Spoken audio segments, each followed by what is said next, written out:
What's up? What's going on, guys? Hey fellas, what's up? What's up? Oh my God, how are you so bright and cheerful? It's Thursday, almost the end of the week. Just got out the attic, took a nice shower. I ate before I came on. My wife gave me a nice hug. Wrong. Hey, Cross, can you turn down? Can you turn down that knob a little bit more? Turn it Hear down. more now. How about That that? knob. How we doing? How we doing? Is this good? Okay, good. Testing, Yeah, testing. yeah, that's better. Thought Yeah, so. man, I'm feeling kind of sick. You guys can probably hear me, so I might let these two do most of the talking. I'll try and keep my mouth shut. Yeah, that's okay. Keep the nasal effects going. We need a little bit of that. Get that cleared and clear. Sponsor of tonight's show. Well, how's the? You want to start with the work week stuff, or what do you want to start with? Oh, sure. I think I mentioned beforehand I had a really odd call that I put on my Spanish channel. I just started filming it in Spanish and It took off. yeah, and it turned into a hell of a call. But it was a gas pack and it had been hit by a lawnmower. Nothing special there, you think? I mean, it's kind of funny though. But I kept having problems with the flame sensor. Then the board flaked out on me and replaced the sensor and the board, and it still wouldn't sense a flame. And then I could get it to maintain a flame with the panel off, the front panel off. I put the front panel on and the flame would go out. And I had been there like 2 hours. Yeah. And then suddenly I realized that the obvious was right in front of me. When the lawnmower hit the package unit, it bent the frame on the side, and the exhaust was not venting out the side. It was venting inside the combustion chamber. Get out of So here. it wasn't getting enough oxygen for it to burn. That's hilarious. It took me like 2 hours to figure this out. Yeah. But I had never really seen that before. Gosh. Anytime a lawnmower hits something, you're just like, what the hell? But that's the first thing I looked at. I was like, oh, that's not good. We're going to have to fix that. And then I went on this goose chase trying to figure out what in the world was wrong. End result, though, you fixed the problem. It's good to go. Well, I diagnosed it. I had to order the panels. They don't keep stuff like that in stock. Yeah. Yeah. That's hilarious, though. How often do you, well, I would assume, Adrian, do you have any issues with that? Because I get a lot of landscape issues down here where they got the ride-on mowers. People hit them all the time, jack it all up. Do you have anything rooftop-wise that cats, Oh, rooftop? Yeah, like the roofers. Yeah. When they redo the roofs and stuff, they line them. They put that new white roof down and stuff. A lot of them are getting them redone right now, actually. They'll take apart everything, like the disconnects, the whips and everything. And I found one where the drains weren't working they were like clogged up or something on the roof, because you got drains in every corner every so often. Those roof drains, they were backed up. So when it rained, which it had happened at that time, it flooded the roof. Oh, get out of here. Right, because they have gutters too and stuff, or whatever those are called. That It's a little like rectangle one that it just, yeah, right? Yeah.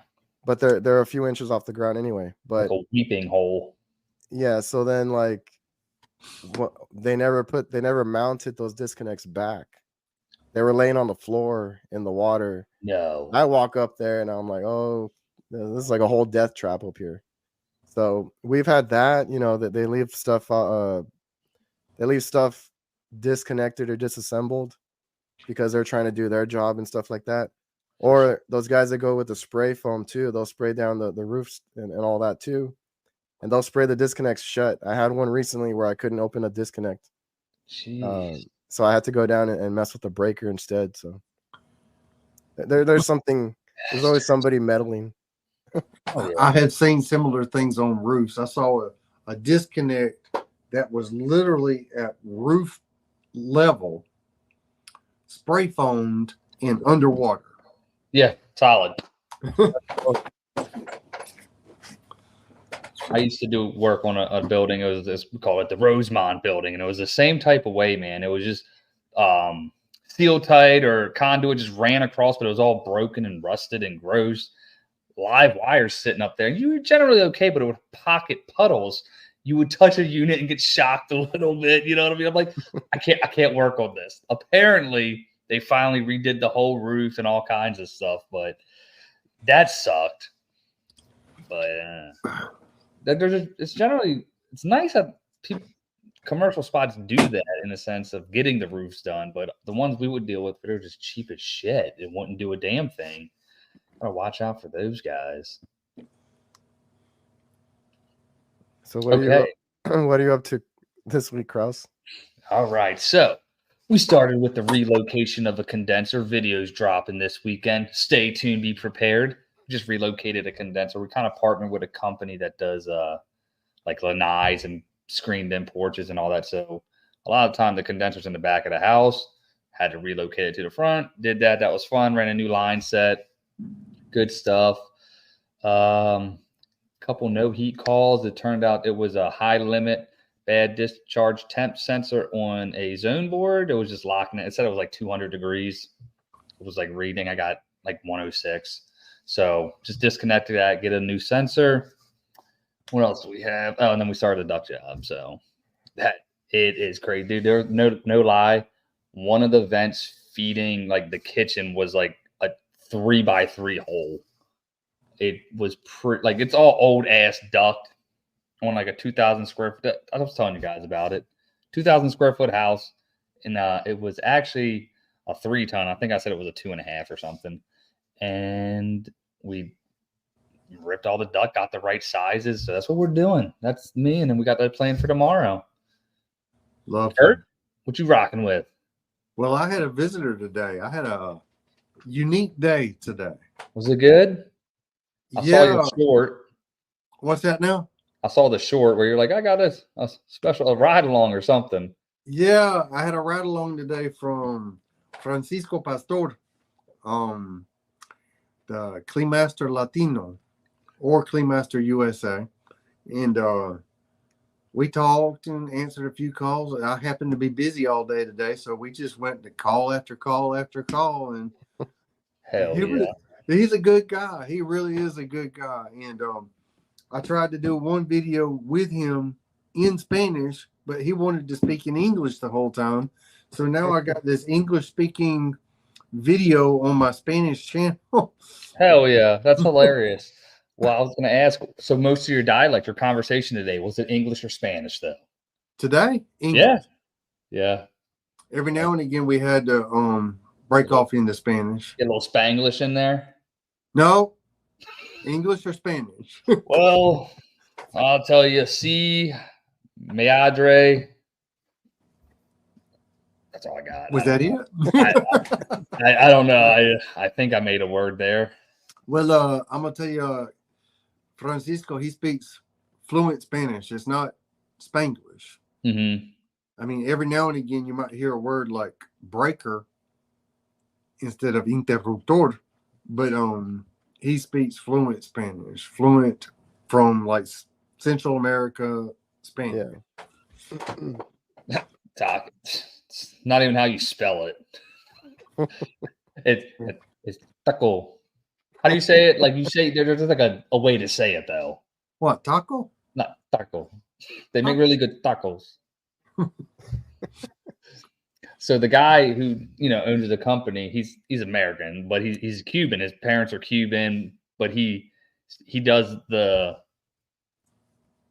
Spanish. I guess I don't know. It's good that he does it, but he doesn't have an accent or anything. But then he'll break off into his Spanish stuff, and we just say the whole "papi chulo" and hey, stuff like that. So we're good. Now it that's really does help because we have a large population down here. I gotta get my shit together. For the HVAC blogger, that reference probably dates him to he's at least 45 years old. Oh, okay. It was in the 90s. We were good. That was a classic with the little Chihuahua, man. Yeah. God. I remember those late night. Taco Bell used to be so affordable too. You know what I mean? Inflation. I don't even want to get into it.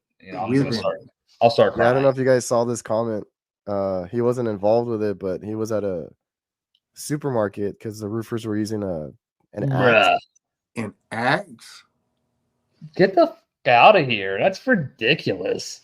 Yeah, well, we're just gonna. They weren't roofers. They were actually firefighters, guys.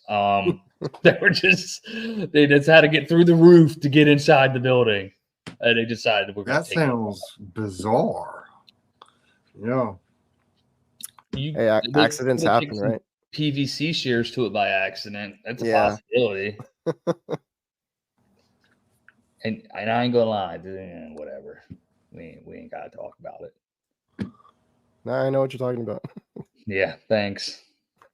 Watch my Axe. Yeah, unbelievable people. But that was my week, so I'm looking forward to getting it. It's actually been relatively decent here in terms of temperature, like in the 50s in the morning. Got up to about 75 today. And I think it's gonna be in like the 80s ish tomorrow. So it makes it easy to work in the attic or doable. Yeah, it's been real like cold and rainy over here, and then today it got sunny and it was like 80, around 80. This is the time of year, man. It's so crazy. If y'all keep reading these comments, he said that discharge line that was hit with an axe was 2 1/8 inches. Golly, that was a big system.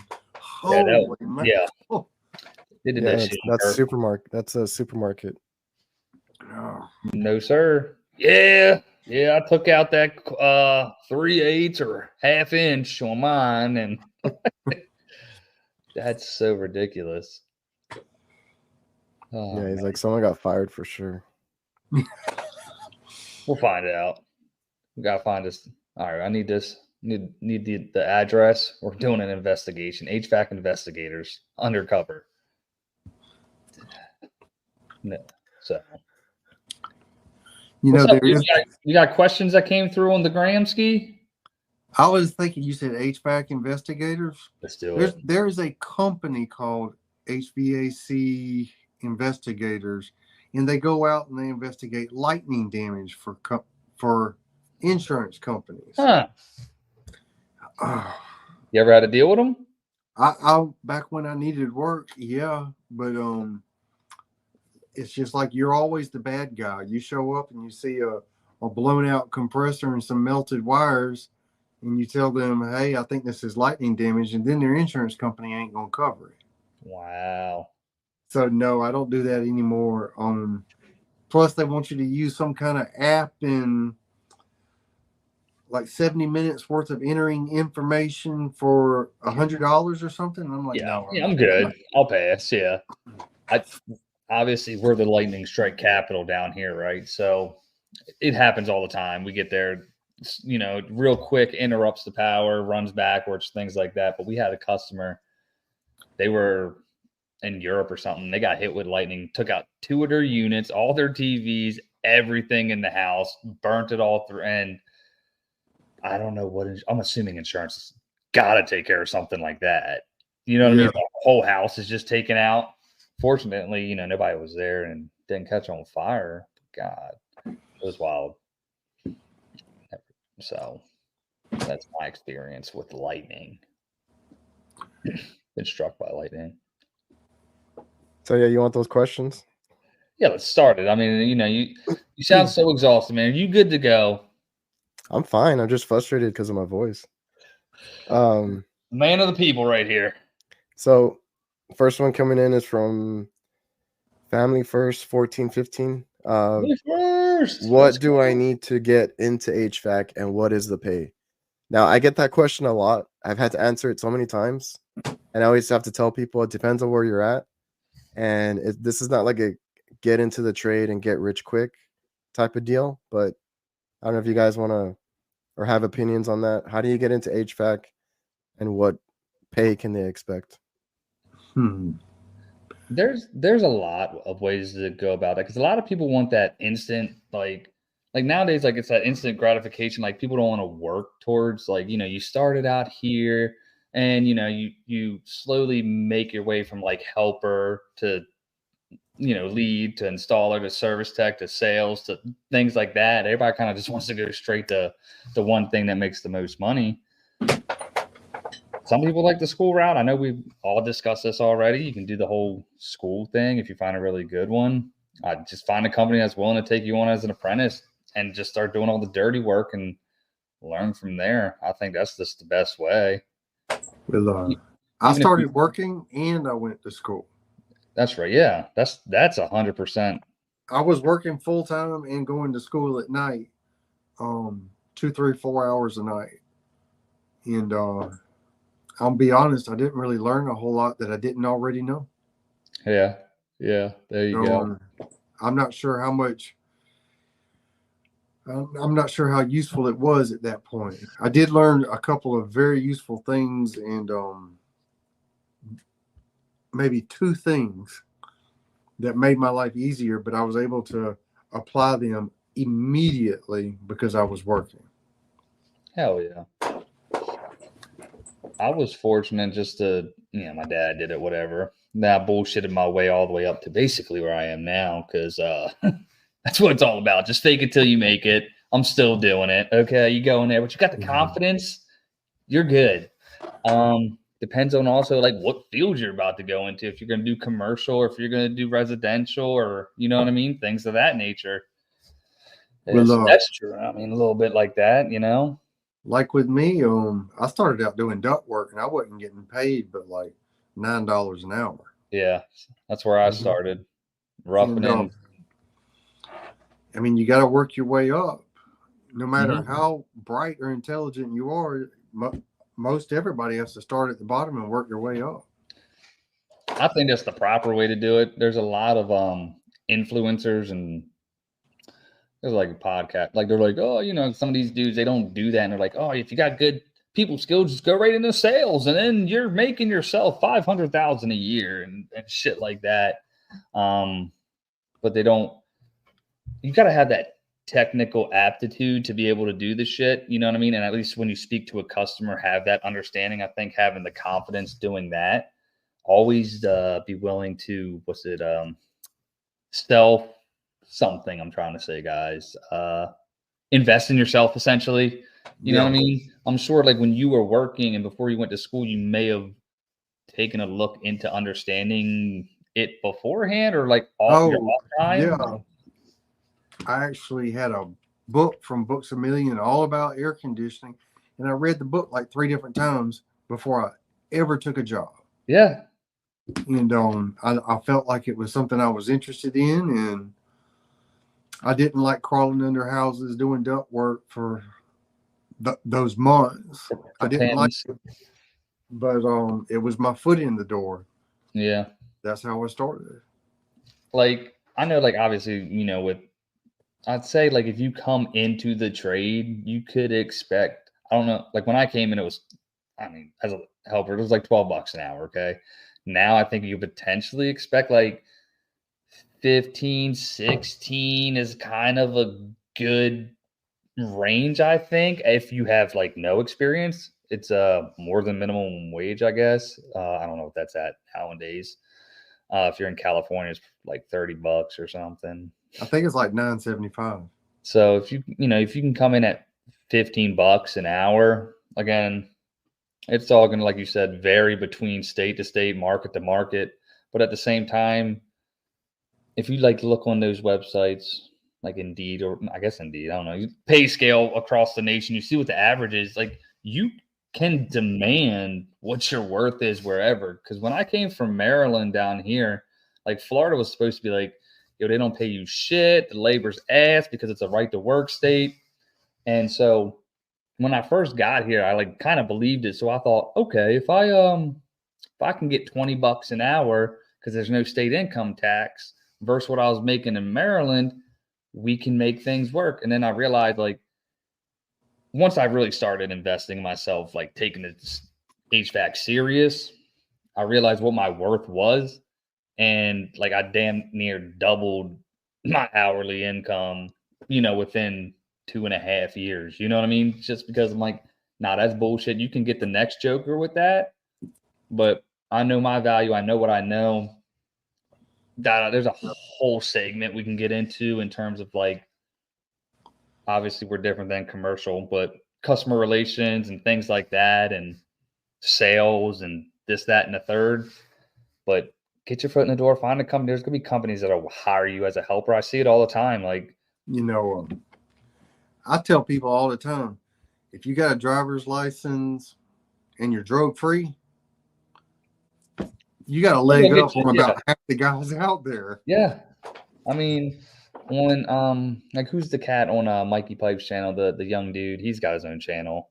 I saw Ryan did an interview with him. Yeah, he was whatever. Anyways, like he didn't know shit, but he invested in himself, in his time, and he's taken off, and and you may not get the guys that give a shit like that, but you might hit gold and get one guy that does, and he's worth it. But you can, for whoever asked the question, you can be that guy. You know what I mean? Yeah. You can definitely strive to be a better technician than, what they thought you would be. Just always invest. Like with YouTube and stuff like that nowadays, man, you can definitely just further your career or speed up the process, I guess you could say. Yeah, you just soak in the knowledge as much as you can. We all talk about it. I think like since we're all in like the same like community on HVAC and the social media game, like it's easy for us all to talk about like do this. We all say the same thing, but like that's like 1%, like realistically. Like I'll talk to cats and they're like, they don't even know like that mindset exists. They're just like stuck in that old school mentality. It's like that meme you guys hear, like back in my day, boy. You know what I mean? It's like beer can cold. That's all. Yeah, and that's so it still exists, unfortunately. Like, I don't know. But just, yeah, you can expect good money. I mean, I don't know what cost of living is ridiculous, anyways. But I mean, if you ain't got kids and all that stuff, I think $15 is pretty solid. You know what I mean? You can make that work, plus the overtime and everything like that. Yeah. And then you go on to doing installs. Then you become, the second hand, and then you're the lead installer.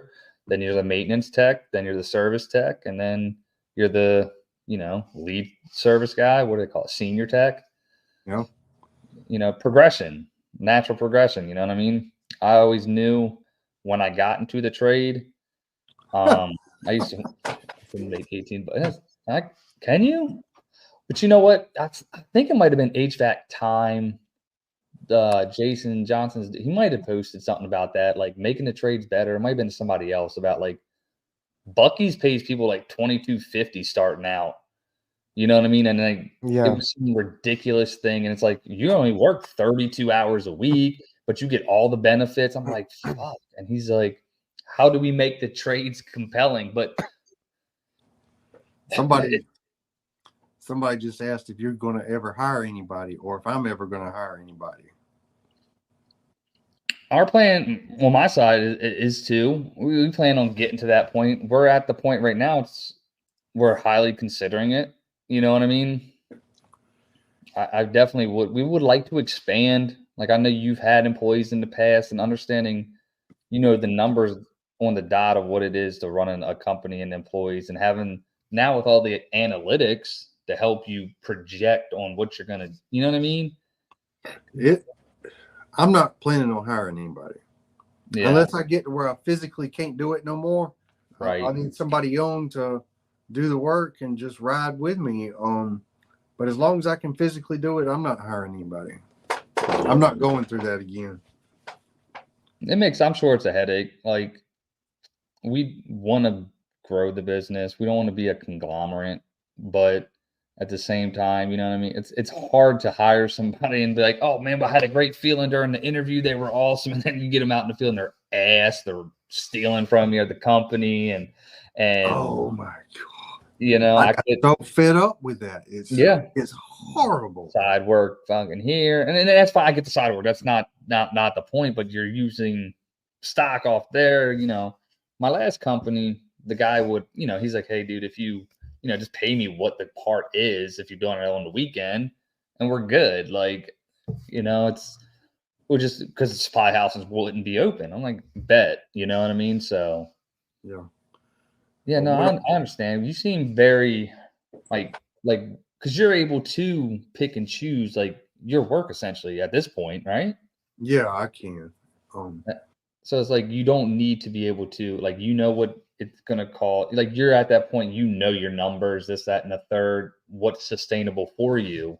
Um, you know, we can get into like that type of stuff one day, like numbers and revenue and you know what I mean? Because those are things like I know before I started getting involved with stuff like that, I used to be like, yo, this change out was 10 grand. I saw it only cost $2,500 or on you know, eBay or something. yeah, Yeah. and then you're like, fuck man, we're only getting paid this much. These motherfuckers are making so much and then you're like, you know, we're lucky if we make, you know, I that, know you it. know, you might depending on what your margins are, you know, Well, and let me that's, ask you know. you, do you do profit margin or do you do markup?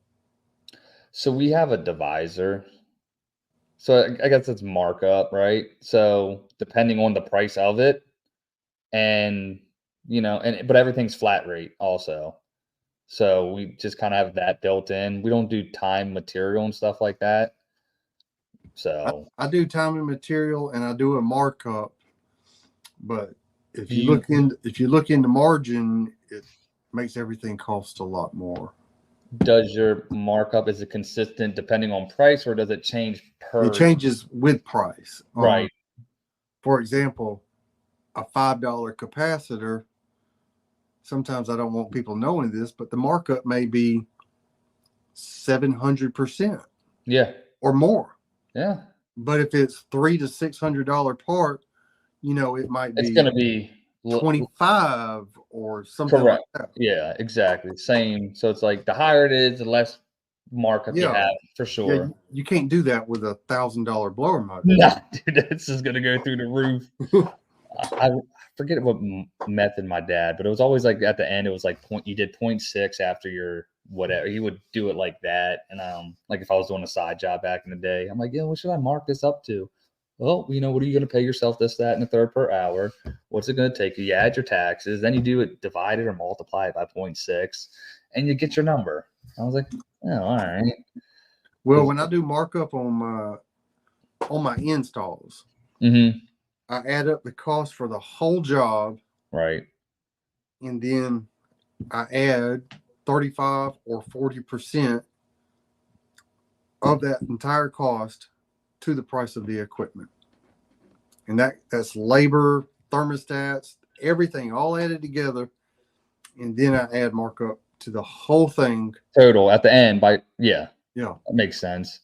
We I guess we don't do it a la carte, but like basically generally, you know what it's gonna cost to do a complete install. So you have that here, then you get your pricing for the equipment here, and then like you said, then you add that in because hey, I'm gonna pay, which is weird because down here it's almost like a piece pay type deal. What do they call it? I don't know. They pay you, $500 for an install, right? When I lived in Maryland, we just got paid hourly. So you would have, it's going to cost 500 regardless if it takes them 10 hours or they're done in 3 or 4 hours. You know what I mean?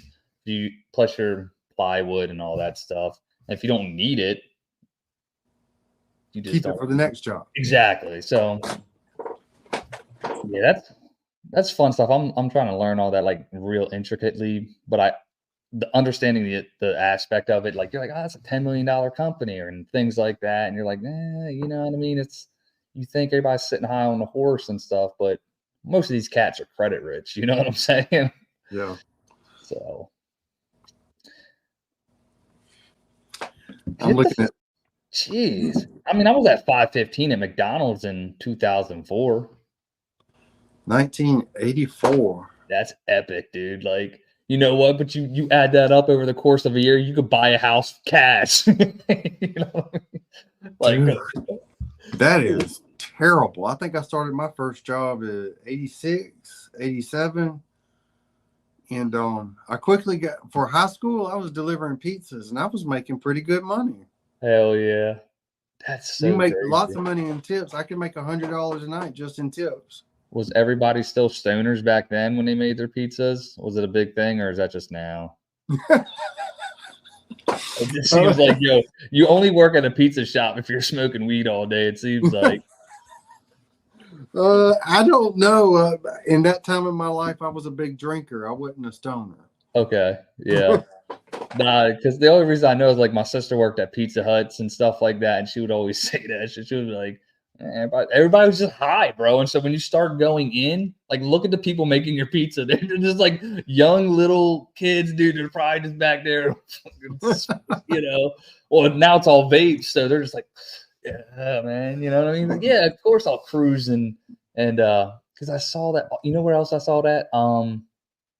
Undercover Boss. They were doing a pizza one.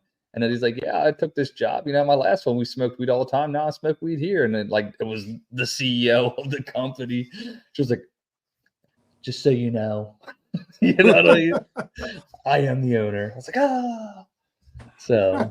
And you're fired. Yeah. Damn. But that's funny. Well, I guess like in the 80s, well, it was different stuff in the 80s. I guess it was a little bit harder. Oh, man.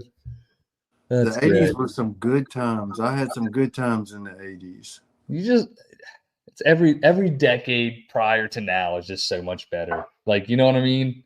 It's just before the internet, like the real, I get like what we have now. Yeah, for sure. Yeah, like them dudes back there just whipping up some stupid ass recipe that gets on the menu. You're like, no wonder we got a freaking peanut butter and jelly, bacon, honey, pimento cheese burger on the menu. You know, deep fried. Yeah, they're just slapping it like, yeah. And he forgets how he made it. He's like, you know what I mean? That's, I guess, yeah, working in like, Adrian, I don't want you to talk too much, but is it like that when you deal with the kitchen people? They just. Yeah, I mean, they're pretty laid back and all that. So. For sure, of course they are. Especially if they're stoned. Yeah, you know, hey, man, we're good. Hey, but they make awesome off the menu stuff because I'm always back. Of course, hey, you want to try this? You want to try something? How do you think most people got into the food truck business? Yeah, that's awesome. What else we got? What are the questions? The next one's from Hingle HVACR. Sup, Hingle? And they want to know about trying to get clients to replace their old equipment rather than repairing it. Well, you can give them the option. They don't always bite. Yeah. I think we're all for repairs mostly, right? For me, I am, because it's something I can do by myself. Yeah. So if I see that they need a replacement, I'll tell them. I'll be honest. Straight up. Yeah. So yeah, same as what you said. You know, you give them both options realistically, depending on what the cost is going to be. So what is it? Most systems, right? 10-year manufacturer warranty, but everybody's moving from their house, and that warranty, if it's not transferred, is reverted back to them 5 years. So you get there and that compressor's shot. The cost of that compressor out of warranty, a quarter of a price of, you know what I mean? And or something of that nature. Third of it. Yeah. I mean, there's some of those things. So it's like, dude, I know your unit's 6 years old, but this is your and you know what I mean? So you got to let them know what it's going to cost just for the sake of it. I'll be honest, I get commission, you know, on my sales, all the revenue. I'm like profit sharing where I'm at. So out of the total revenue, I get a percentage. And so it's kind of nice when they sell it, but it's nowhere near what you would see other, like, the bad reputation where they're like, man, I'm going in there and they do the whole sales pitch and shit. Like, I'm a technician. I look like this when I go to the thing. I'm not all dappered up looking like a douchebag trying to sell you a new system. I'm like, hey, I'm gonna figure out what's wrong. I'm gonna tell you like, we can fix this at this cost. And then generally it leads to them asking, well, what's the cost of a new piece of equipment? Yeah, that comment, that's about right. What we say around here is price it like you don't want it. Yeah, that's true. Yeah, facts. That's so like we do that a lot and it backfires. I was gonna say that could bite you right in the ass. Like this duck job, I mean, it's priced pretty good, but I'm like, fuck, dude. Like I've been trying to like tell them it was undersized for 2 years, and they're like, well, what is it gonna do the ducks? I'm like, well, it's pretty expensive. I mean, it's not expensive. But they finally, after 2 years, they decide they want to do it, and I'm like, damn. So we'll run with it, man. But like you said, you could bite you in the ass, but at the end of the day, your profits can be pretty awesome. You know what I mean? Yeah. As long as you build it out correctly. Yeah, I don't think I've ever lost money on a job that I did. Hell yeah. I mean, there's been times where I didn't make much. For sure. Like there've been some unforeseen costs come up, but I don't think I've ever lost money. And as a lot of the times, if like you process everything correctly, you know what I mean, you shouldn't. You know what I mean? And especially if it's like your equipment and you register it and then you don't risk the fact that the home, like I heard at a supply house carrier one time, the lady was like, well, to be fair, it's not the contractor. So I was like, the contractor put it in, didn't register it. She's like, well, to be fair, it's on the homeowner. I'm like, bullshit. Like, if he sells you a piece of equipment, yes, on your invoice, it says 10-year parts warranty. You got it. He should register it. Yeah. No. I went to one. It was for a buddy of mine, and it was so annoying. His compressor was going out, so you had 90 days because it was 5 years. It was 90 days after the 5 years or something like that. Well, I ordered it before the 5 years was up. Didn't end up coming back till they ended up getting it when it was like 60 days or something after. And then I finally brought it back like 93 days after it was over, and they wouldn't warranty it. Like they finally did after about 2 months, but it was a hassle because for whatever reason they weren't trying to warranty it out and get our money. So we got it. $892 compressor. You know what I mean? The markup on that and labor out of warranty is kind of expensive. Did you guys see this one? Deep fried chicken donut burger. I mean, I'm for it though. Let's go. Oh, no, he was smoking the good shit. That was that sour diesel. That sounds like something that Paula Dean would cook up. Yeah, for sure, right? Yeah, how much is she smoking though? You know.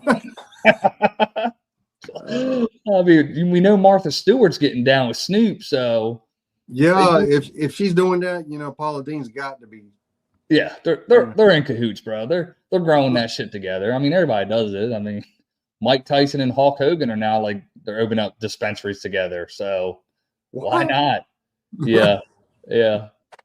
It's got obviously Hogan's down here, and he was talking about it on a podcast. I think it might have been the Theo Von one, and he was like, "Yeah, brother, and I forget what he said, but in order to sell something, you had to get the dispensary thing. So he paired up with Mike Tyson, and Tyson's got the little Tyson ears that are like little mushroom bites and stuff like that. I mean, it seems to be working for Aaron Rodgers too. So wait a minute, he's got little Tyson ears. Yeah, they're called Tyson ears, and they're like little mushrooms shaped like ears. Yeah, dude, market the shit out of it, right? Like everybody knows Mike Tyson is biting, Holyfield's ear and shit. And so, you eat an ear, get, whatever the specific word is for that type of mushroom. But yeah, that's what it is. A little bag of ears. Oh my God. Gotta run with it, man. Take the negatives, make it a positive. I mean, it's like that Nike commercial a few years ago where he returned to Holyfield's front doorstep with the ear in his hand. He said, "I'm sorry about that." That was good. Oh my God. You live through your mistakes, man. You'll be good to go. Yeah. But yes, that's where I'm at. Like I said, Give them the options. That's all it comes down to. Give them the options, and It's probably a whole lot easier in residential than it is commercial. They don't typically want to go that far in commercial, especially when the shit's rotting out, about to fall through the ceiling. They don't care. But commercial or residential is a little bit easier to give the customer peace of mind, and especially, you know, it's about your customer service relationship with them. You know, giving them that value that you're going to take care of them. You know, if you call me after hours, I'll take care of you. This, that, and things like that. That's why I think, as a technician, like we are, being the ones to talk to them and not have the freaking white shirts go in there. You know, we'll be realistic with them. You know. Yeah, we give them options unless it's like a liability issue or the things we need to condemn it. Yeah, because there's a lot of that goes on in commercial too, like kitchen equipment that's already beyond repair, too dangerous to use. Yeah, imagine. We'll just kind of like, you know, we're not gonna touch it anymore. If you want to buy a new one, go for it, because we don't really sell either anymore. Okay, a lot of our customers. Huh? Do you sub that type of work out, or no? Like a lot of the commercial accounts will buy their own equipment, so it's like whatever. Do they'll ask you to come install it? Yeah. Okay. So a lot of them have, like, some of them have accounts at like Johnstone or up north. They'll ship out stuff because they, you know, they're so big that they can buy, you know, all these equipment. That's got to be frustrating though, because that's knocking your profit. Yeah. What do you do warranty wise for that? For your company, do you guys give them like a 1-year labor warranty, or just we can get warranty out of it. Like I said, most of the time they get it from like the supply house that we work out of too. But when you guys install it, for the labor aspect of it, do you guys give anything to them, or you just install it and you're like, that's it, we'll service it, but we can't give you free labor? You know what I mean? The part's going to be under warranty, but labor, like what would you guys do in that type of? You don't give none? If somebody else supplies it, I don't blame you. There's very little I can do. I might warranty the labor of install, like if I did something wrong. Mm-hmm. But beyond that, no. Makes sense. It's never been a big issue. Well, like he said, if we were just out there and something happened, you know, we'll go back. But yeah, you know, a year down the line, whatever it is, like, forget about it. Yeah. For commercial equipment or like the kitchen stuff, what's the manufacturer's warranty generally on that? Aren't they a little bit shorter because of the? I can't think of it off the top of my head. I don't do that side, but a lot of that stuff is just like set in place, hook it up, and make sure it's done right. I want a thumb. Come on. How do you get it, Kurt? Like, you always, like, I'm milking a cow here, but I'm not getting anything. Happens. Yeah, because I thought, if I'm not mistaken, I thought like commercial stuff was, if I may be totally wrong, but I thought it was maybe 5 years on commercial. Yeah. Well, I know commercial air conditioning equipment is 1 year. Okay. Oh, you know who it is? I think I just heard this. Daikin has 5 years on their commercial equipment. And what you just said was, yes, 1 year on. Even if, now I got to ask, because I could be totally wrong on this as well. For commercial equipment that's a split system, is that still 1 year? Almost everybody around here that I deal with, anything commercial is just 1 year. Makes sense. That's what I thought. Because if they have something extended, I don't do a lot of commercial, and I may not know about it. Yeah, no, that's right. Because when I talked to my buddy at the last company, we put in like a 215 tons we twinned together, and one of the coils or the motors went up on it, and it's been over a year. But when they called Daikin, it was apparently under warranty. It's been almost 2 years. He was like, you know what I mean? But he was like, I don't want to throw him under the bus, but he was like, the boss man was trying to, you know, charge him full price because it's outside that year. But it was the guy who called me, it was his buddy's job that he ended up getting for the company. And he was like, nah, dude, I ain't fucking my guy over like that. Like, just for you to make some fun, you know what I mean? So that shit still does exist, obviously. Yeah. Yeah. Yeah, we've had jobs like that where we go in there and we find out it's under warranty and they were trying to charge them Yeah. for it and everything. Yeah. I tell you what, I have been in a position one time, or more than once, where the house has been bought by somebody else.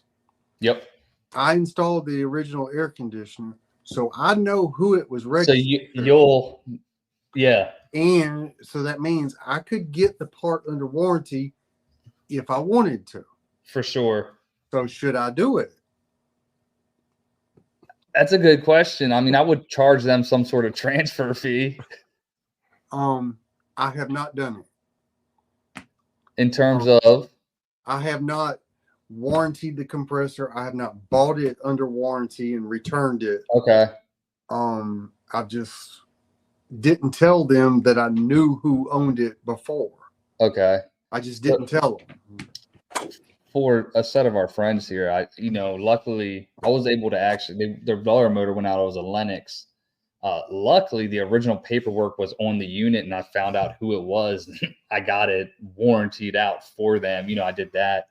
I don't disagree with that there, because we'll have the same thing. You got your sticker on the thing, but if I know the person's going to be selling it, I do say, you have 30 days from closing to contact the manufacturer to see if they'll extend that warranty. Because I know Train, it used to be, I want to say like $250 maybe, or something like that, to transfer the warranty to the new homeowners. But I don't think Goodman used to just be like 10 years all the time, but now I've noticed recently they ask for the name and stuff. Oh yeah, well, like I sell mostly Root equipment. Mm-hmm.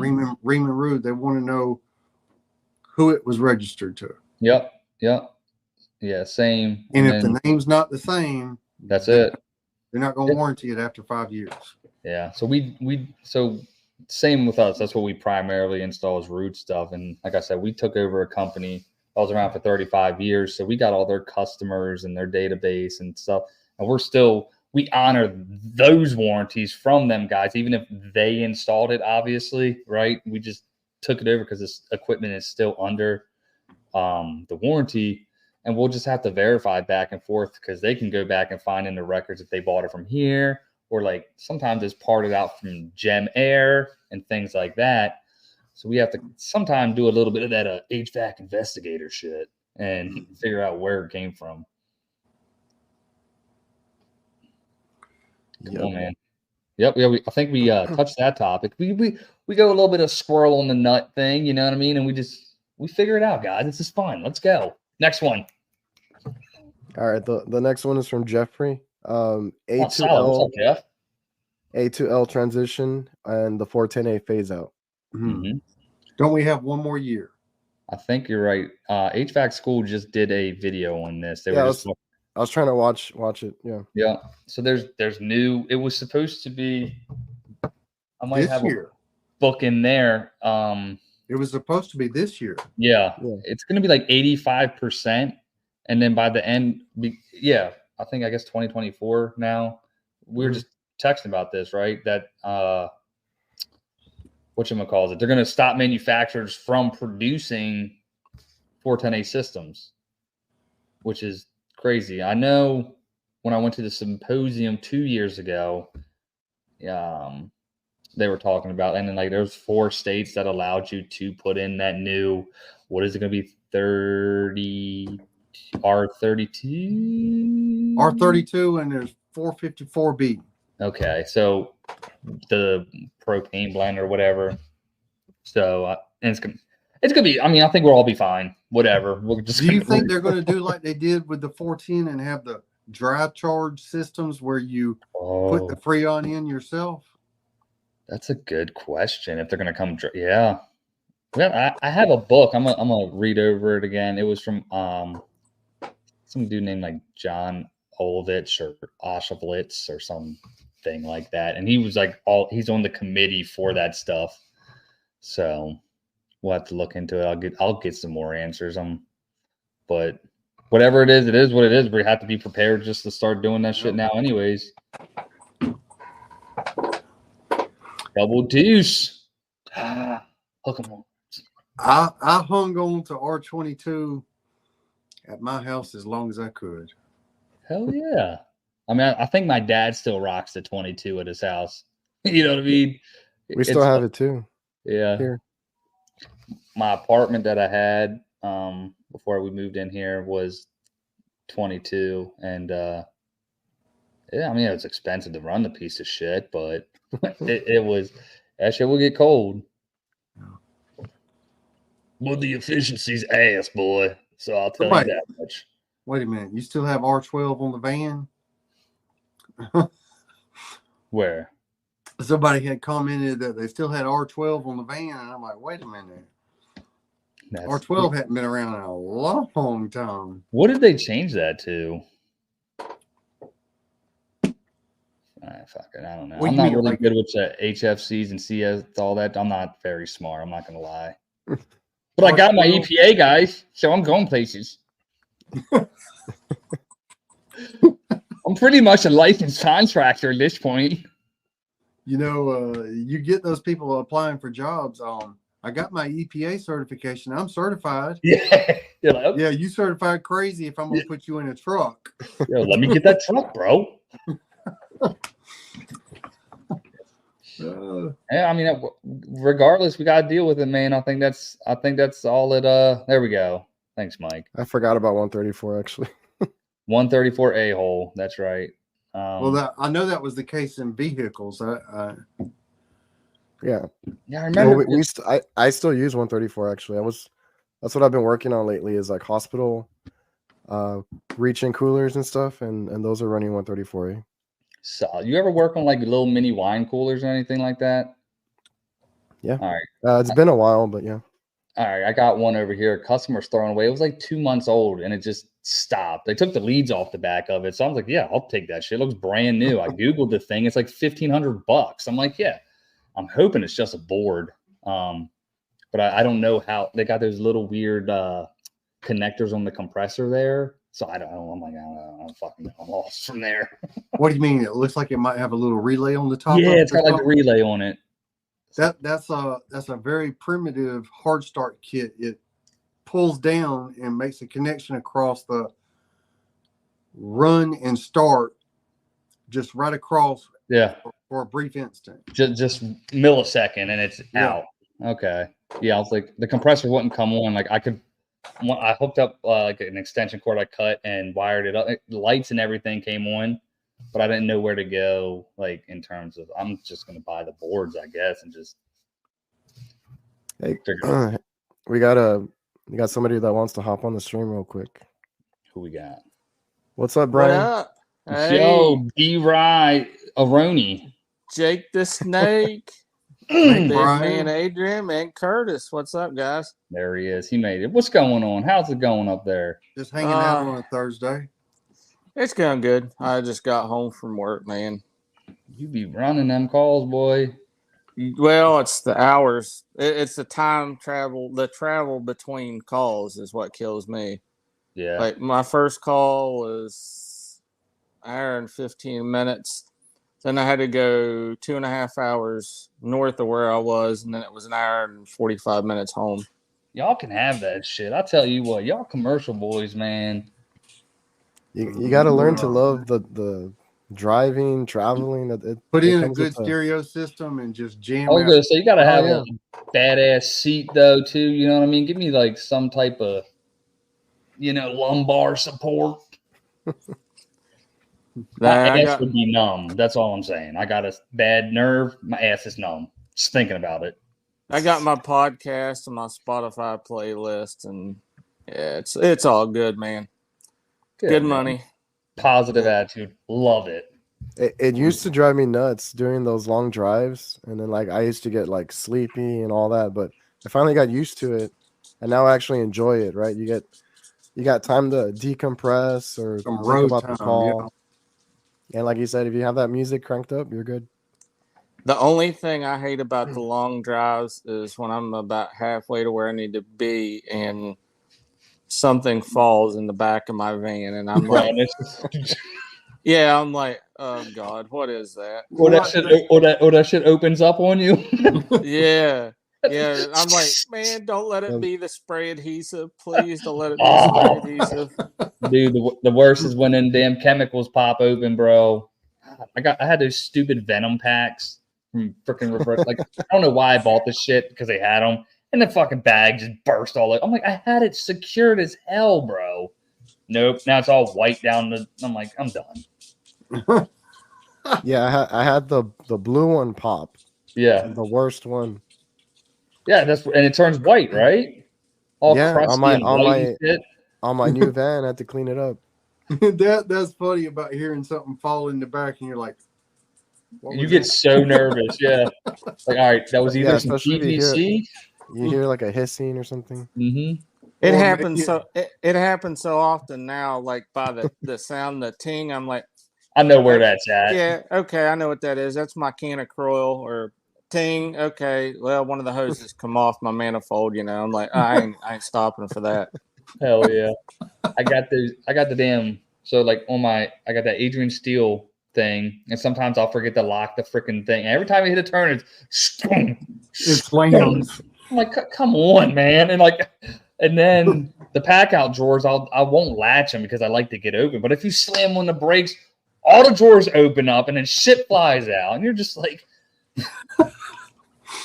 Oh my god! that's why they got that partition there, Curtis. So close your damn door. I don't want you getting hurt. I like having my door open. I like being able to turn around and walk in the back. What? Open the damn door. Oh, I do too, but I'll like fill up my truck so often sometimes that like I'll block the door.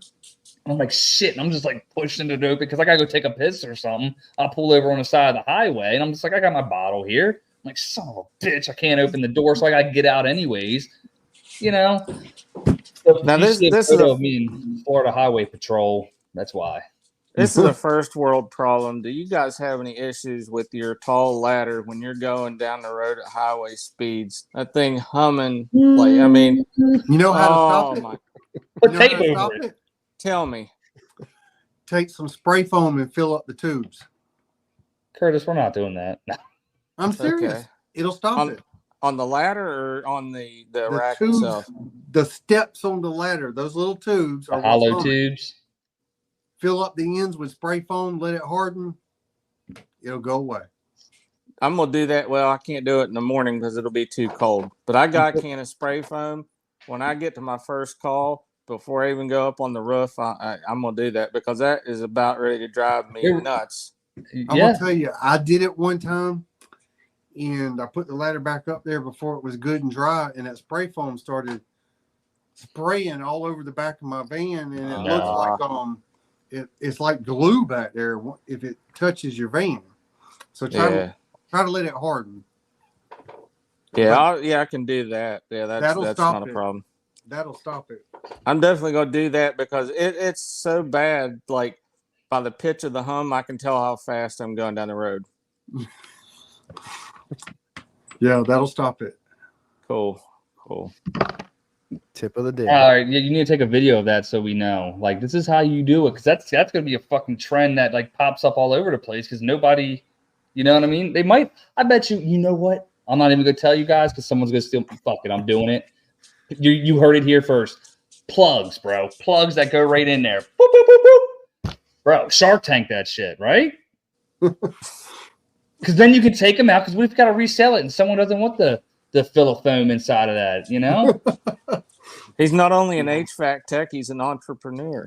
Yeah, we're going places. Okay, market here. You heard it first. It's God, I can't ever read this watch. The 30th of November. I got the numbers all confused. I'm like, shit, this is 0 air quality, bro. We're doing great. So let's live life a little bit. Did you? Hey, Jake, did you break anything whenever you were using that 14-in-1 on your last video? Nah, nothing. You almost took an eye out. Yo, I'm telling Wait a you, minute. man. I didn't see it. What happened? well, it'll be on the gram. I think I just posted it. So Klein, Kurt, in case you didn't know, Klein just came out with a new 10-in-1 flip socket. It's about 14 inches long, and it's got a 1/4 inch adapter that you can put the 9-in-1 in. It's pretty epic.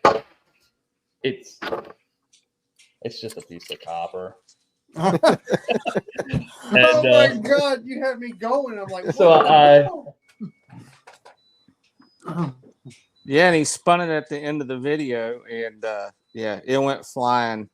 I thought that was pretty Freudish. That Adrian's last podcast was with the safe. Well, not the last one. The one before last was with the safety guy. I was thinking, Jake. Just don't do what Cross does. Yeah, yeah. Hey, you ain't living unless you do that. But it flung off, and yeah, check it out. It was pretty epic. I don't know why I did it. There's another shirt idea for you, Kraus. You remember the WWJD? What would Jesus do? Yeah, of course. Yeah. Well, you need to get the WWKD shirt. What Let's would do it. Kraus do? Well, And then in the back, it needs to say, "Do the exact opposite."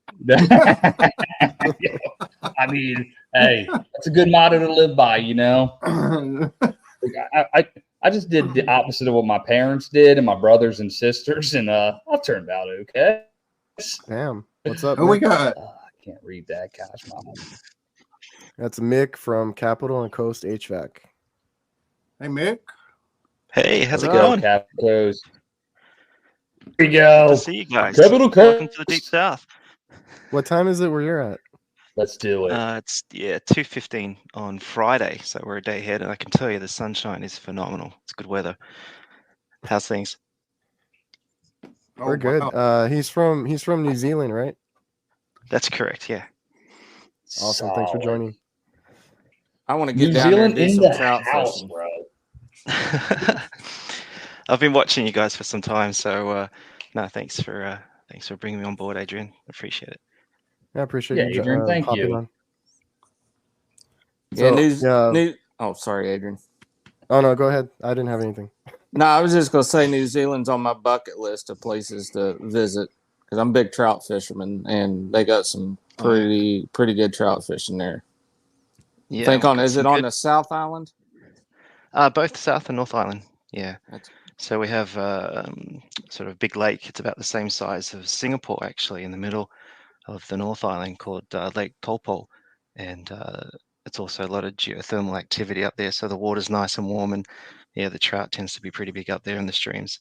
Yeah, I did love it. Hunting's phenomenal here too. Yeah, fishing, hunting, it's pretty awesome. What is it? Red stag? Is that what's? That's correct. Yeah. That's Okay. the whiskey. Yeah. Yeah, I don't know if that's still a Bad thing. drop. Is that still a thing? I don't know. It was like the craze back in the day. I don't know. I guess maybe I'm just going to my drunken self again. He is from the future. Yeah, I thought it'd be interesting. I was talking, I think, Adrian, we've sort of been messaging like last week or the week before. So I have 2 gigs. I work for the national grid here, but I also have a side business in HVAC as well. My partner and I started just out of COVID. And probably like there's a big push to electrification here in New Zealand as well. But we've had a lot of, I guess we've been dealing with heat pumps for some time here, both here in Australia. I'm originally from Australia, but yeah, I was just sort of keen to get you guys read on the push to electrification and some of the, I guess, the gaps that we're seeing here is very similar to what you're seeing in the US with technicians, a bit of a gap in the skill set for technicians coming on board, and also bringing on apprentices and that sort of bit of a gap there in the trade in general. So it's very similar here in New Zealand as what it's in Australia too. So yeah, I was just trying to get your read on that there. I think there's a lot of pushback. It should be. I mean, but you got these People politicians. They either don't want the change, or like we are with the R22. We like the old stuff. We don't want to have to adopt this new stuff.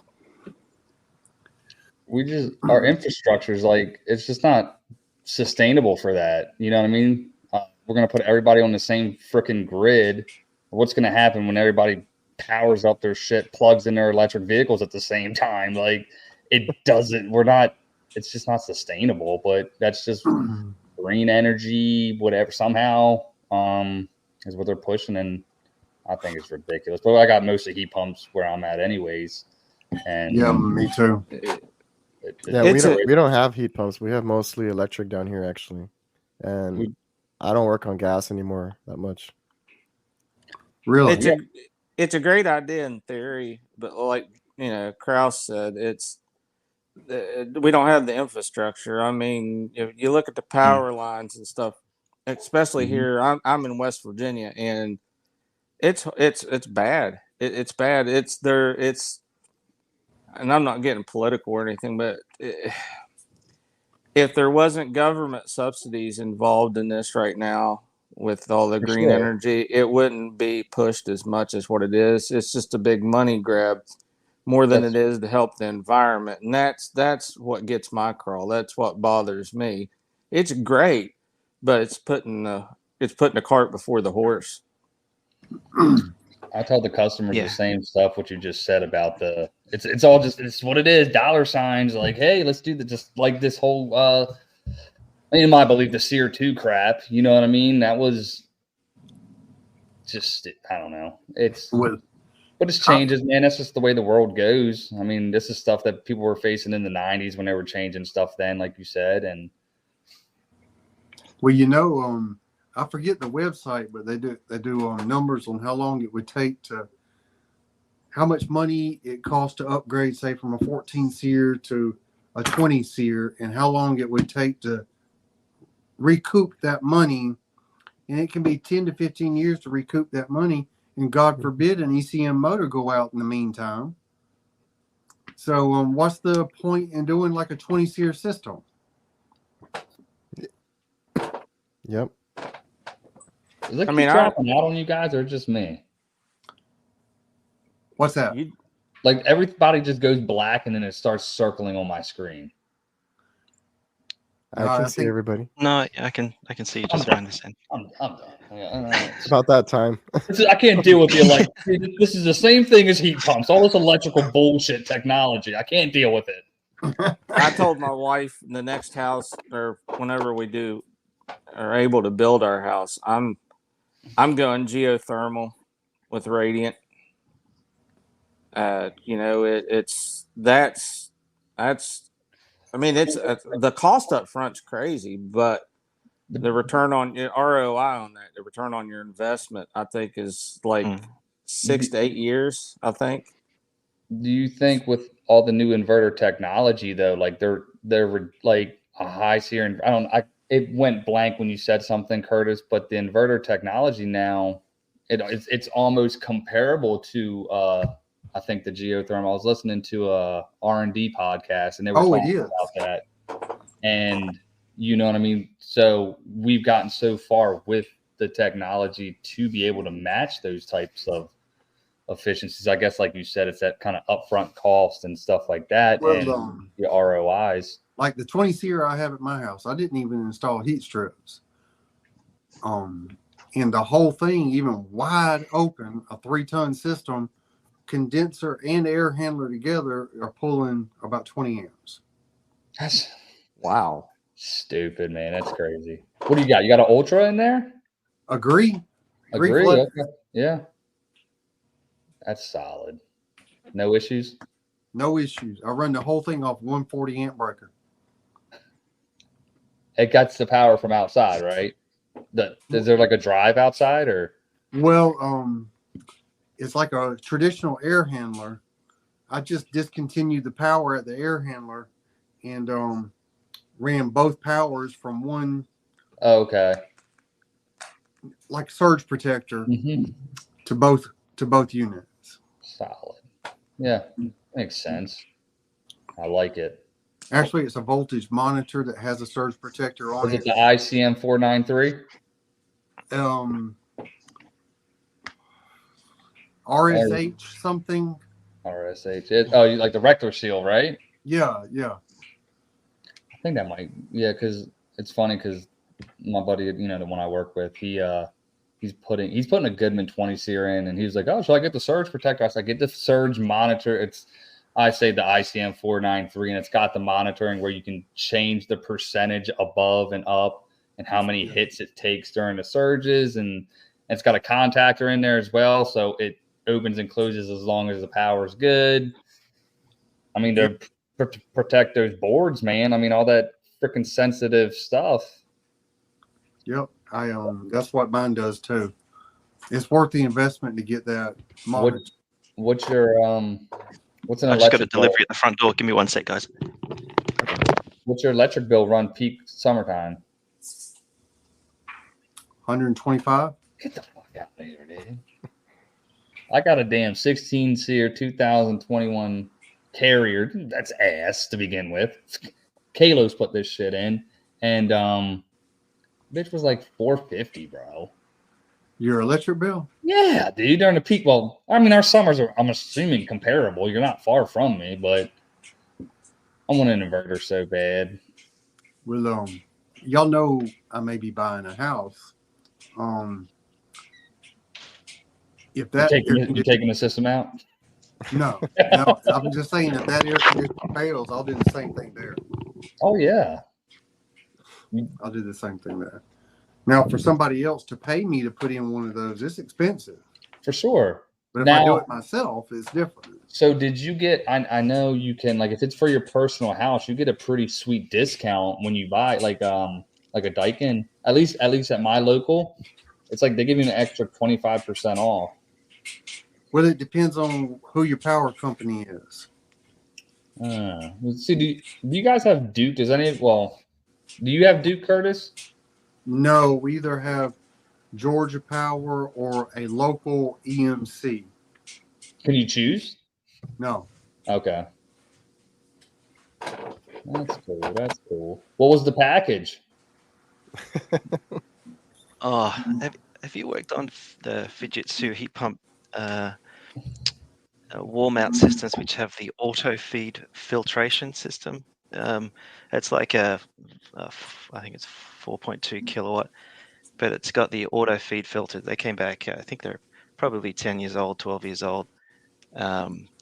They're the hardest covers to take off. I think the last one I did, it took me about half an hour just to remove the front covers of the unit. It was so frustrating. But they've got the drive. They've got the drive mechanism and a little box over the filter section, and it cleans the filter, so it does it automatically. Apparently, it's called a dust box. And so a customer had one of these in their house, and I cleaned it, and then they had another one in another rental property. And they said, "Oh, Mick, can you get the replacement filter for me?" And so we do with Fujitsu and Panasonic here. Typically, the units that I put in, but I managed to find one, which was good. But they're about $50 each, just for that little. So anyway, that was just delivered now, which was good. I've managed to find one. So, but oh my god, what a nightmare! I don't know if you ever come across them. Just to allow for like an extra hour just to pull the cover off. Taking the 3 screws is fine, and clipping up the front cover to get to the filter. But if you got to clean the coil behind it, oh my god, hell yeah! Dang, that sounds terrible. It's absolutely it's horrendous.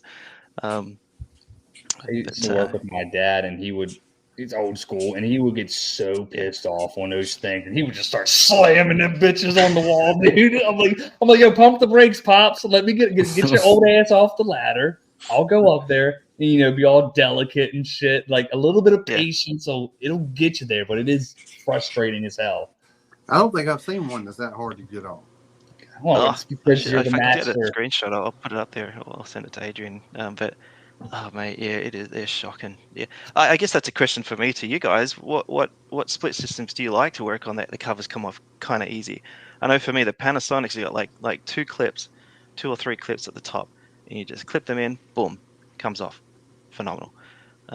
Is there any systems that you prefer? I guess wall mount splits. I guess I'm talking about here, but ones talking about that mini are easy to get systems? off. Yeah, well, most all of them that I work on have like just a couple screws, and then it flips up, or it might have some wires or something you got to disconnect, and they're pretty easy for that. It's getting that blower wheel out. You know what I mean? Lining that shit up to clean it, and then they're so fragile. Like, if you look at it the wrong way, that fan blade's gonna break on you. You know what I mean? And that's where I'm like, I think they're all like similar, because they all, like you said, they all have the covers, they all pull off. It's finding the screws, manipulating it to where you can put it back and orient it together, because a lot will get that nasty bacteria in it, and nobody cleans this shit. But when I was a new tech, I probably had just a couple years. I never worked on hardly any mini splits. My boss sent me to go change one of those blower wheels, Mm. and it probably took me half a day. Yeah. I got it done. But it was a learning process. Let's put it that way. But that's part of it though, and Yeah. you know what I mean? Yeah, but it was a good thing he did because the blower wheel that came out just looked. It was just so clogged. It was just full Yeah. of It looked like growth and yeah. dust and. It got a fur cat coat on it. A fur cat. Yeah. That works too. Usually, my cat has fur. Do you guys use those covers when you're doing those maintenance on the indoor VAPs where, you put like it's almost like a big dust cover that you can like the big it's waterproof shield as and well. it You goes can spray. down? Yeah. Yeah, I picked up one of those a couple of weeks ago. They're great. Yeah. Um, I don't deal with them too much. People have them. Generally, we don't mess with them too often. But yeah, the little like plastic cover that goes and it drains down into the bucket and things. If I was regularly doing them, would be ideal to have. But I mean, since I've probably dealt with like 5 of them. To be honest with you, it's not very often. Same here. Yeah, Well, I've been All watching right. Curtis for some time, and I think it was one of my motivations getting back in the trade because I was out of it for a little bit. I spent time in the US. I was working for Train in California and out in whoa, as well before my family and I we immigrated out here to New Zealand. But yeah, so I was out of the trade for a bit during that whole COVID lockdown period, and then started to get on some of these YouTube streams. And I think Kurt, you're one of the early ones that I saw that sort of made me think about getting back into it again. So I tip my hat to you, mate. Thank you. You definitely got me revved Thanks up for about it. sharing And that. Jake too, and Adrian, and all that kind of that crew. Yeah, because I was always on the fence about it, and I have an autistic child, and my partner's kind of a stay-at-home caregiver for her, and she just started school, my youngest, and so it was kind of been a good sort of transition for my partner getting back into work, and so she looks after the back books and makes me honest on my time on site. She sends me text messages saying, hey, you're only allowed Love for 4 hours for the project, and you got 3 hours left, an hour left, that sort of thing. But yeah, no, I just wanted to say thanks, guys, because it's quite it's Well, that been makes it all inspiration and worthwhile. getting things going again. Getting the hell passion, because yeah. you go through phases. You go through phases of burnout and being flat and in the trade, and yeah, it feels like I've hit a third gear. So yeah, That's good. That's good. Hell yeah, that's what it's all about. Getting back in. But Get hey, them you guys have to come and visit us down here. I'll have to show you around the islands. You'd love it. Say less. Booked my flight already. I just texted my wife. Mick just invited. Yeah. You said we could stay at his place and everything. I mean, we're good. Use his car and that's fantastic. Oh, hey, Adrian. The land of the Lord of the Rings. Oh yeah. There's a TV show being filmed down there about like kids with special needs or something, and they go to like a gift shop that's catered to Lord of the Rings fans that come to visit. You are a Lord of the Rings fan, Kurt? Yeah, I kind of dig stuff like that. That's pretty cool. Oh, cool. Yeah, I I was live a in Wellington. Yeah, I live in Wellington. I live in the capital in Wellington, and so the studios here that did all that stuff is based down here. So they've got some really good tours, and then Hobbiton, as well, is on the North Island, and so you get to walk around there. It's fascinating where they filmed it. But yeah, for sure. Yeah, if you're into Lord of the Rings and that kind of thing, definitely have to stop by. Yeah. Kurt, sounds like you're making a trip here soon, bud. Did you sort out your leak detector, Curtis? What did you settle on? Let's go. That leak detector. They actually replaced it after I destroyed it. After I destroyed it, so they do cover the warranty.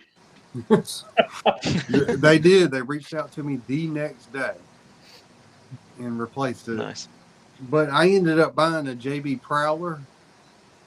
It's one of the less expensive ones. It's probably an American company. You may not have heard of them. It's not necessarily a heated diode, but like a heated electric plate.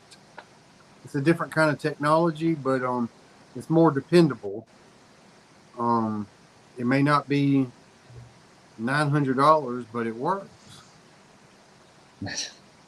Yeah, I'll save my 900. I typically just I spit on it, and I'm able to, I can tell which direction it moves. I can tell by the viscosity and the smell where the leak is.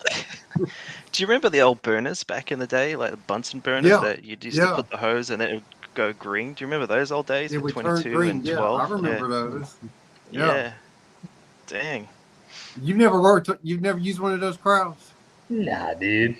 Basically, it's got like a little flame, and it's bringing in air across that flame. Yeah. And when any refrigerant passes over that flame, it's like got a little copper plate.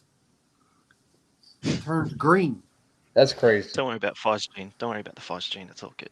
We're living through, man. Yeah. I haven't been through a work week unless I sniff some phosgene bright and early in the morning. Oh my God.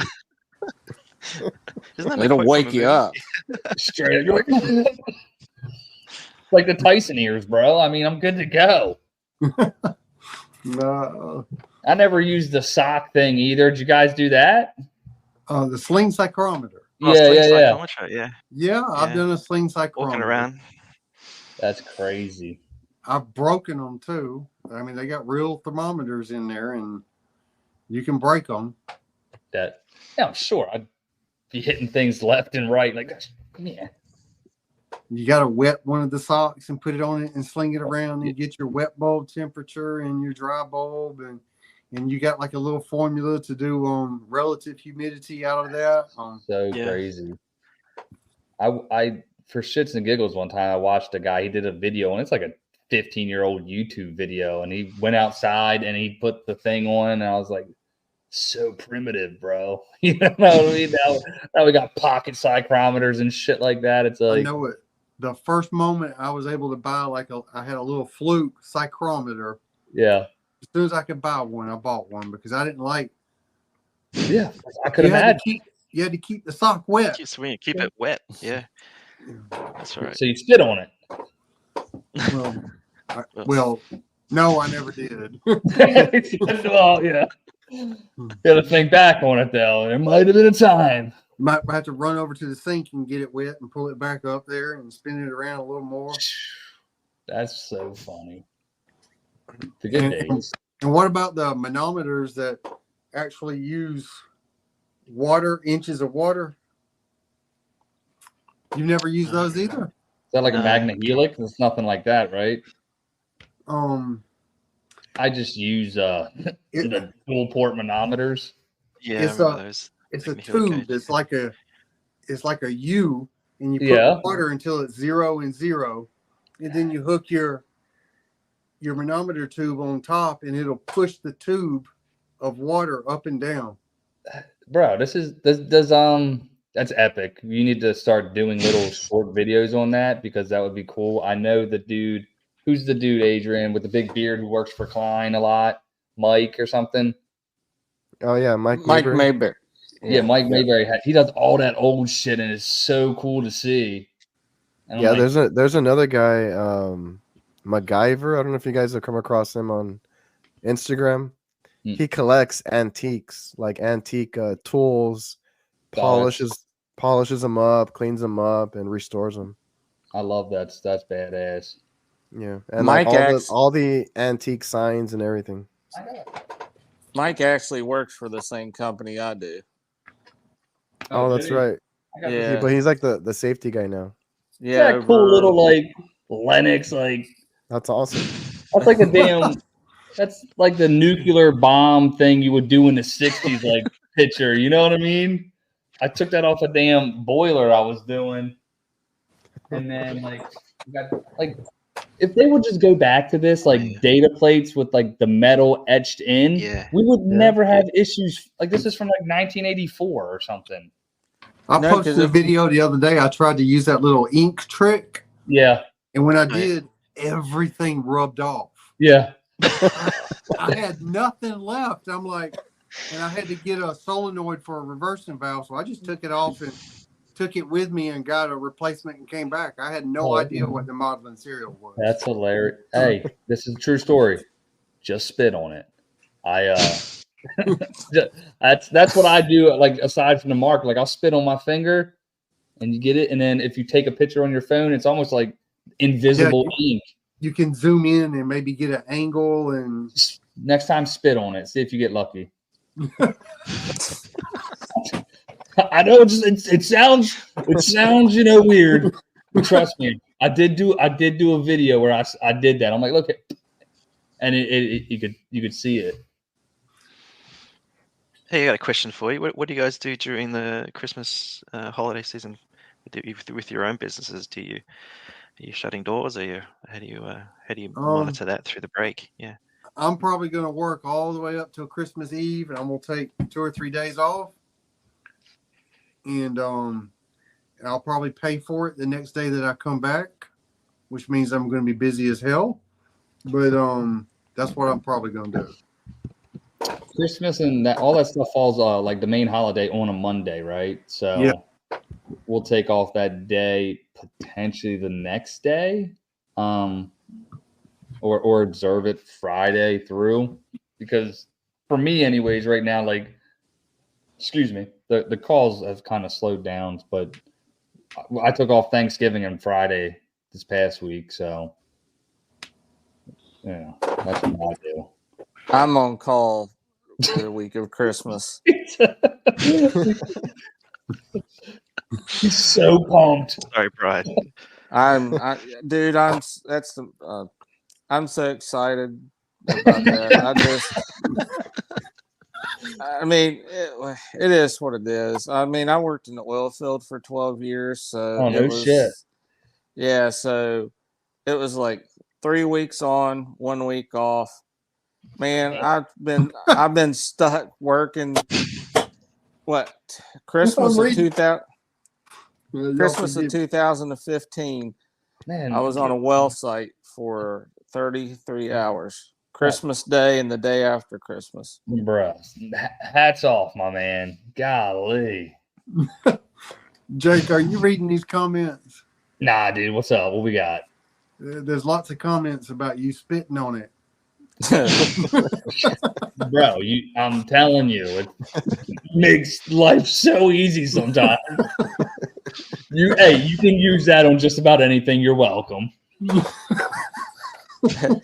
There's another idea for another business opportunity for you, Kraus. Spit in a bottle. It's better than Kroil. Kraus oil. It's not Kroil. It's Kraus oil. Let's go, man. We're making we're making money moves. Let's go. It's over, guys. Speaking of making money, if you guys go to trocoldclothingcompany.com and use discount code Kraus10, save yourself some money. Get a sweet hoodie like this that says can you see that? Can you guys see that? Does that look good? Pay me for my experience. It's not my time. Paint it black, send it back. Yeah. So go ahead. You can use discount code Kraus10 and save yourself some money. Nice. Holidays are here, and the kids need gifts. Okay, you know. Oh, yeah. How about you, Adrian? What happened to you? Well, we're pretty lucky. We're pretty like commercial wise, we can kind of schedule everything that we need to. Usually around now, it's like maintenance and things here and there. But like right now, I have a lot of like stuff that I'm trying to schedule as far as like leak checks, leak repairs. Nothing major has gone down in the meantime, and we'll probably have that, I don't know, like a 4-day weekend right there, and then we'll get right back to work. It just depends though, because like since I do commercial, it's like if a freezer goes down, if something major goes down, I can't make them wait. I got to go in. So I'm on call 24/7, but we're gonna try and just keep that weekend open. Maybe take off that Friday and Monday, and hopefully nothing comes up. I'm gonna try to go see family. I hadn't seen family in a long time. You need to go see the family, bro. I give you permission. Okay, you don't need to work all the time. Go see the fam. Yeah, I'm going. You're welcome. I don't often see my family. I just have my kids and my wife. That's all I need. You know what I'm saying? And whatever. You All got right, it, guys. No. I mean, I say it, but a little tongue in cheek. But Yeah, See well, the- I don't want to keep you guys too long. We're already like an hour and a half. I appreciate Mick and Brian for coming on and joining us on the show tonight. Yeah, I enjoyed it. guys. Thank you. It was awesome. All Yeah, right, I was y'all looking forward to it, man. Thanks for you guys doing this. It's a good. It fills in a gap on the podcast schedule. Brian, if I lived close to you, I'd try to sneak in the back of your truck and plant a cup of screws. So the next time you go down the road. I Put a would cap of hogs in there. cuss you, Curtis, because man, I try to keep my van clean. So I nothing like what you keep yours, but I am getting Milwaukee for Christmas, so hopefully that will change. Oh yeah, Oh, yeah. awesome. nice. Bro, Mick, All right, you can guys. send us the black Milwaukee stuff, can't you? Yeah, we got all different types of Milwaukee gear here, both from the UK. Yeah, and yeah. What's the shipping You guys rate? were- oh, it's ridiculous. Yeah, but I think the conversion to the US dollar is pretty good. So I think you guys are still ahead. Yeah. You got all that nice black Milwaukee pack out stuff. Well, guys, It was awesome. Thank you. I only slept Nice to meet you all. 6 hours last night, so Go get some Yeah, sleep. Go get some rest, man. I am. All right, See you see you guys. guys. Take care, everyone. Ciao. Thanks, Adrian. Thanks. Take care. All right. See ya. Bye.